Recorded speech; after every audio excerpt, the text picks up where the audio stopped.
Hello lovelies, these are all the books I read whilst on holiday and now it's time I review them. Book number 1 is My Vampire Plus One. Personally, I love this book so much.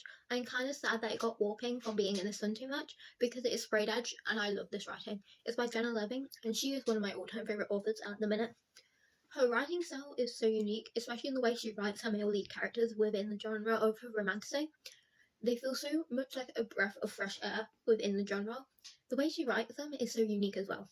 They're not brooding, they're not obviously like dark, mysterious, and they're not like the typical male leads that you would find within a romantic book. They're unique, they're vibrant, and you can really sense their personality and who they are as people. Our main guy in this book is Reggie, and I love him.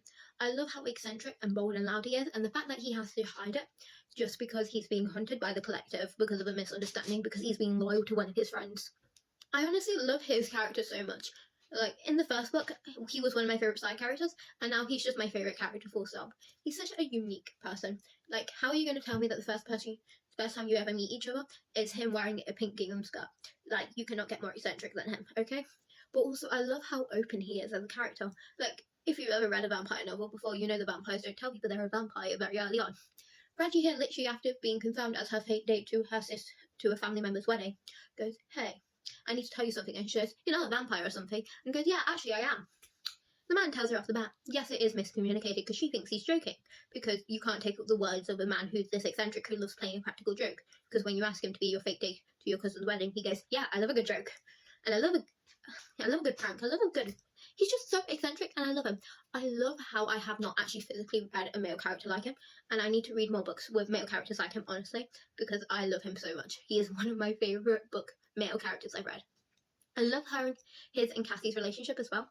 I love how she's more logical, analytical, like that's how her brain works, and it works so well in their relationship because she uses that to help him, and it also helps forward their relationships in a lot of situations, so I actually really enjoyed that. Honestly, I have barely any criticisms to do with the actual book. Like, barely any. I don't think I could actually pluck any ones out because it was set within a series, because obviously you have My Roommate is a Vampire as a previous book, and we even got to see snippets of their relationship, but actual decent ones. Like, we get to see the progression in their relationship, what they're looking at, we get to see the proposal, Frederick's anxiety over the proposal through his relationship with Frederick, Cassie when she's in transition and becoming a vampire, and how it affects the conversations about their future. I think it's just so well written and tied together. I honestly really enjoyed reading this book. If you're someone who enjoys reading fantasy books but want a bit of a break from the brooding males, I would highly recommend checking this book out.